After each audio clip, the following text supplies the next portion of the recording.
देखो, इंडिया के pop culture के अंदर हेरा फेरी एक बहुत बड़ी आइकॉनिक फ्रेंचाइजी है, जिसके क्रेजी कैरेक्टर के बारे में कोई सोचने भी लगता है तो बत्ती सी चमकने लगती है। और जिस तरीके से बाबूराव, श्याम और राजू के कैरेक्टर को परेश रावल, सुनील शेट्टी और अक्षय कुमार ने प्ले किया है, तो इनके एक्टर्स को किसी भी एंगल से रिप्लेस नहीं किया जा सकता। ये नॉस्टैल्जिया है भाई, इसे देख के बच्चे बड़े हुए हैं। और अगर ऐसे में न्यूज निकल के आती है कि हेरा फेरी 3 तो बन रही है, वो भी बिना अक्षय कुमार के, तो ये सोच के मेरा दिमाग फटा जा रहा है कि बिना राजू यानी अक्षय कुमार के हेरा फेरी होगी तो कैसे। कहने का फकिंग मतलब इतना ही है कि नो अक्षय तो no Hera Pheri. I apologize and I won't be doing Hera Fairy.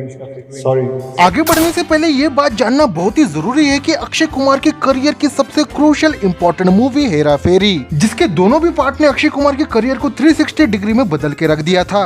तो हेरा फेरी 3 को लेके मेकर्स और अक्षय कुमार के बीच में ऐसे कौन सा लफड़ा हो गया जो अक्षय कुमार ने खुद को हेरा फेरी 3 से न चाहते हुए भी अलग कर लिया। तो अक्षय कुमार ने बहुत ही हम्बल और इमोशनल होकर इसका आंसर दिया। हेरा फेरी मेरे लिए बहुत स्पेशल है और इसके थर्ड पार्ट का हिस्सा मैं बनना चाहता हूँ, पर स्क्रिप्ट के अंदर वो दम नहीं है, भौकाल नहीं है, जिस वजह से मैं काम नहीं कर रहा हूँ। और एक बार अक्षय का वो ब्रूटल ऑनेस्ट वाला इंटरव्यू देखोगे तो बंदे की ऑनेस्टी और उसके सेंटीमेंट्स देख के लिटरली तुम पिघल जाओगे। देखा जाए तो अक्षय कुमार को हेरा फेरी जैसे माल की कीमत पता है, यानी इस बंदे के जगह कोई चूतिया एक्टर होता तो हेरा फेरी के नाम से ही मूवी को साइन कर लेता। पर इस बार अक्षय कुमार ने स्क्रिप्ट और कंटेंट पे ज्यादा ध्यान देने की कोशिश की है। और इंटरव्यू के दौरान ही बंदे ने ब्रूटली आंसर दिया है कि उसकी मूवीज इस साल क्यों पिट रही है। और किसी को यकीन हो या ना हो, पर बंदे ने ब्रूटल होकर खुद रिस्पॉन्सिबिलिटी ली है अपने फेलियर की। यानी बंदे को पता चल चुका है कि आज की डेट में टॉयलेट एक प्रेम कथा जैसी मूवीज थिएटर में चली नहीं सकती। ऑडियंस का टेस्ट पूरी तरह से चेंज हो चुका है और लार्जर देन लाइफ वाली मूवीज देखना चाहती है पब्लिक। इनके हाथ में सोने का लोटा दिया ना, फिर भी इन्होंने सिर्फ भीख ही मांगना। और रही बात हेरा फेरी 3 की, तो जैसे कि मैंने पहले ही कहा कि हेरा फेरी के दोनों भी पार्ट्स एक नॉस्टैल्जिया है, जिसके क्रेजी इपिक कॉमेडी और कैरेक्टर्स को देख के आज भी लोग हंसते हैं, वो भी पेट पकड़ पकड़ के। और उससे बड़ी बात यह है कि पॉप कल्चर के 3 बड़े आइकॉनिक कैरेक्टर में से एक भी कैरेक्टर का फेस रिप्लेस होता है, तो हेरा फेरी का वो चार्म, वो नॉस्टैल्जिया पूरी तरह से खत्म हो जाएगा, जिस तरीके से भूल भुलैया का हो चुका है। आई नो तुम अब कहोगे कि मूवी तो ब्लॉकबस्टर हिट थी, पर मैं अब भी ये डंके की चोट पे कह सकता कि भूल भुलैया 2 फर्स्ट पार्ट के आसपास भी नहीं भटकती। और अगर हेरा फेरी 3 के अंदर भी किसी नए एक्टर को लिया जाएगा, वो भी तगड़े समोसे वाली पार्टी और प्रमोशन कर तब पब्लिक हेरा फेरी 3 को देखेगी, मूवी हिट भी होगी और पैसे भी छापेगी ही। पर ये नए जमाने के हेरा फेरी 3 ओजी हेरा फेरी की पागलपंती, चार्म और नॉस्टैल्जिया को जिंदा नहीं कर पाएगी, जिसे बहुत ही बैडली मिस करेंगे हेरा फेरी को देखते समय थिएटर्स में।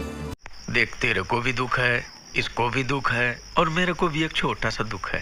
देखो, आज के डेट में हॉलीवुड में भी किसी पुराने मूवी का सीक्वल बनता है, फिर चाहे वो 500 साल पुरानी हैलोवीन मूवी हो या 200 साल पुरानी स्पाइडरमैन, यानी नो वे होम इसका जीता जागता मॉन्स्टरस एग्जांपल है। किस तरह से इस मूवी के अंदर पुराने कैरेक्टर के एक्टर्स को वापस लाकर सबको एक जगह असेंबल कर एक मैडनेस बनाया गया था। यानी उस नॉस्टैल्जिया से भरी बवाल और पागल चीज को देखकर पूरी दुनिया इमोशनल हो चुकी थी। अब तुम कहोगे मार्वल और सोनी कुछ भी कर सकता है, तो इस पे आंसर देते हुए बस मैं इतना ही कहना चाहता हूँ कि एक बार कोबरा काय के 5 सीजन देख ही लेना, साथ में नई घोस्टबस्टर और हैलोवीन की ट्रायलॉजी भी। और बात हो रही है नॉस्टैल्जिया की, तो डम और डम्बर को कैसे भूल सकते हैं, जिसके सीक्वल को मे भी 20-25 साल के बाद बनाया गया था सेम एक्टर्स के साथ। कहने का मतलब इतना ही है कि नॉस्टैल्जिया मैटर करता है। ऐसे ही नहीं, शक्तिमान के अनाउंसमेंट पे पब्लिक पागल हो चुकी थी। यानी हर कैरेक्टर का अपना ऑरा होता है, उसका एक क्रेज होता है। और फकिंग हेरा फेरी 3 के अंदर राजू के कैरेक्टर में अक्षय कुमार के अलावा किसी को इमेजिन ही नहीं कर सकते। तो देखा जाए तो मेकर्स को जबरदस्ती की हेरा फेरी करने की जरूरत नहीं है। देखो, मेरे हिसाब से मूवी परफेक्ट नहीं, मजेदार होनी चाहिए। और हेरा फेरी का असली मजा ही वो 3 कैरेक्टर के फेस है।